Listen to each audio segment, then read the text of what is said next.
ever since I was young, I was like, my idea of when I was gonna grow old is that, or be older, is that I was gonna be a professional tennis player. And growing up, like, that was my only vision in life. And, you know, over the years, my passion for that only grew, and it was backed up, luckily, by my results. Something shifted in Dubai.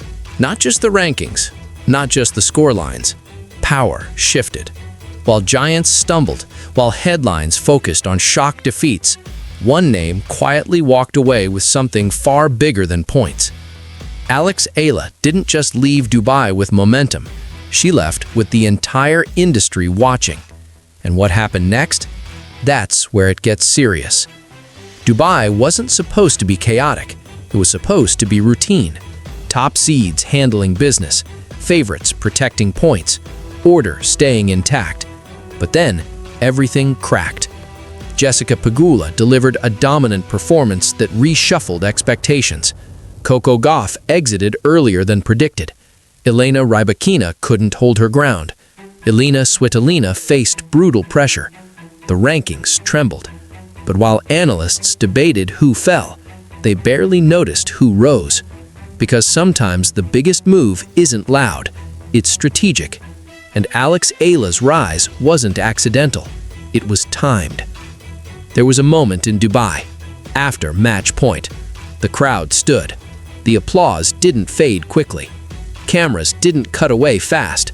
They stayed on her. That's when you know. Broadcasters don't hold shots for no reason. They hold shots when they sense something bigger is happening. Her celebration wasn't wild. It was composed, confident, different. And sponsors notice different.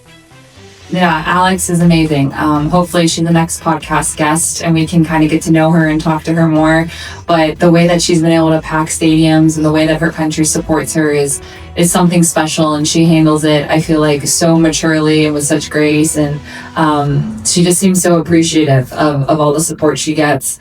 And always seems to have a good head on her shoulders and a good attitude about it. But it's amazing. I mean, I played her when she kind of broke out last year in Miami, and you know, I'm from there, and the whole crowd was against me, and I was like, what on earth is going on? Like, where did these people come from? And then week after week, as she, you know, has done well and established herself as a really good player on tour, they all come out to support her. And so I think we saw that in Australia when it was kind of overcrowded. They put her on too small of a court.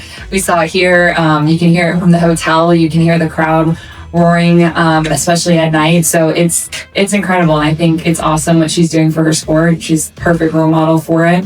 I'm sure she wants to inspire the next generation of girls and Filipino girls to, you know, play tennis and go after their dreams. So I think it's awesome for the sport. I mean, yeah, it's really, really cool. And I think we just had a tournament there as well that she played. In professional tennis, rankings matter. But market value? That's a different game.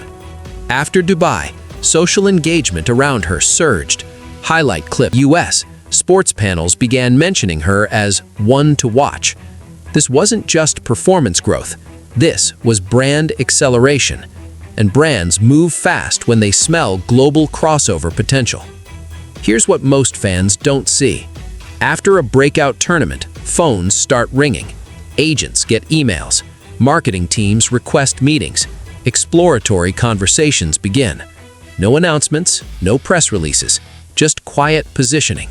Dubai created a visibility spike, and visibility is currency. When a player proves she can pull crowd energy in the Middle East, Asia, and attract Western media attention at the same time, that's rare, very rare. And rare assets attract aggressive interest. Tennis has seen rising stars before, but timing is everything. The sport is in transition, new rivalries forming, established names defending dominance, audiences expanding beyond traditional markets. Eala represents something the tour wants: global balance.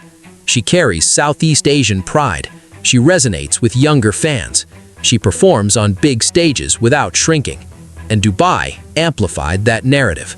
Not because of hype, because of response. The crowd response, the broadcast response, the online response. Momentum stacked at once. When big names lose early, the spotlight widens, space opens, conversations shift. Suddenly, analysts ask, who's next? And when your name enters that question repeatedly, you're no longer just a prospect, you're a contender in perception. Perception drives attention. Attention drives leverage. Leverage changes careers. What happened in Dubai didn't stay in Dubai. Clips traveled. Comment sections filled with flags from different countries. Filipino fans celebrated. UAE audiences embraced her. Neutral tennis fans admired her composure. That combination is powerful. Local hero, regional symbol, global potential. When those three overlap, industries move. Here's the part nobody says out loud. When momentum builds this fast, it forces decision-making. Brands ask, do we move now or wait and risk paying more later?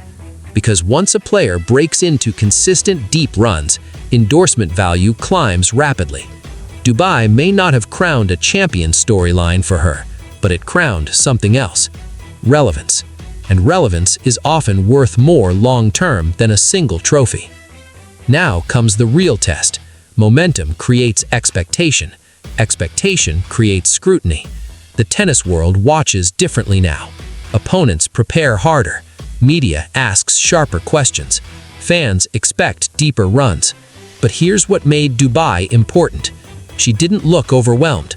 She looked ready. That's the difference between a moment and a movement.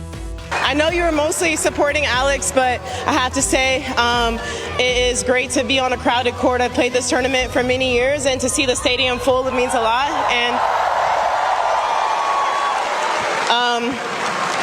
also, like to thank Alex for bringing a new demographic to the sport. I really appreciate. I think it's great. I know sometimes it's tough when you're playing against a home crowd, but I think that it's great for the sport. So keep being enthusiastic and keep rooting for your player. Yeah. But insiders will remember it as the week Alex Eala's trajectory bent upward, sharply. And when trajectory bends like that, the industry doesn't ignore it. It adjusts. This isn't about panic. It's about positioning. It's not about chaos. It's about opportunity. Dubai cracked the surface of the rankings, but beneath that surface, something else formed. A player who can energize crowds across continents. A rising presence who feels bigger than a single draw. A name that now carries expectation. And when the industry starts making its move, it's because they believe the next chapter is already beginning. Dubai wasn't the finish line. It was the signal. And if this was just the beginning, the real shift hasn't even happened yet.